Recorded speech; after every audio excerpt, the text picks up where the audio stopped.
Avec ce thème 2 sur la France dans l'Europe des nationalités, on va voir dans un premier chapitre comment la révolution de 1848 semble faire entrer la France dans une démocratie avec l'instauration du suffrage universel par exemple, pour finalement disparaître 4 ans plus tard par un coup d'État avec l'instauration d'un régime autoritaire.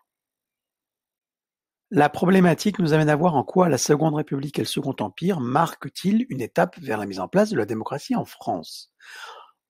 On commence donc par s'intéresser à la Révolution de février 1848 qui amène la Seconde République.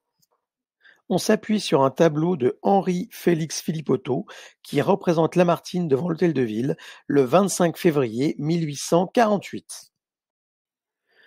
Voici de plus un extrait du discours qui montre la conception de ce que doit être la République pour Lamartine.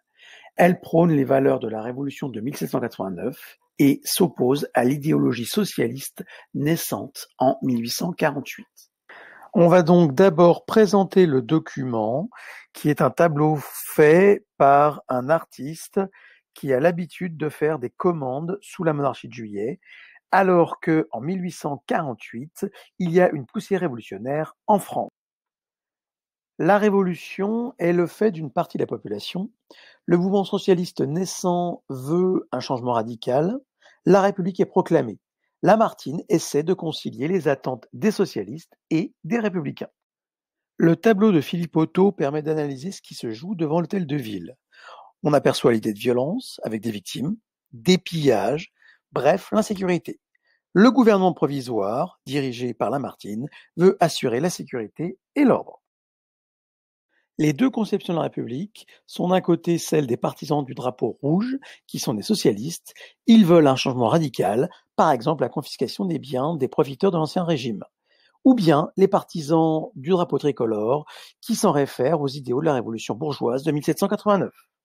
Ce gouvernement concrétise des idéaux démocratiques en adoptant des mesures d'égalité, de liberté et de fraternité, dont les emblèmes sont le suffrage universel masculin et l'abolition de l'esclavage.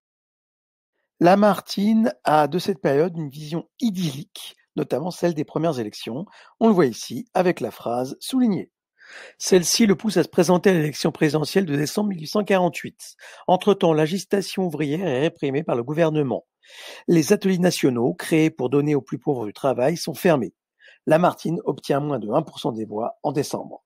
De plus, les oppositions à la République sont nombreuses. Les ouvriers, le monde des campagnes, la bourgeoisie, pour des raisons différentes. Cela favorise l'élection d'un quasi-inconnu, Louis-Napoléon Bonaparte.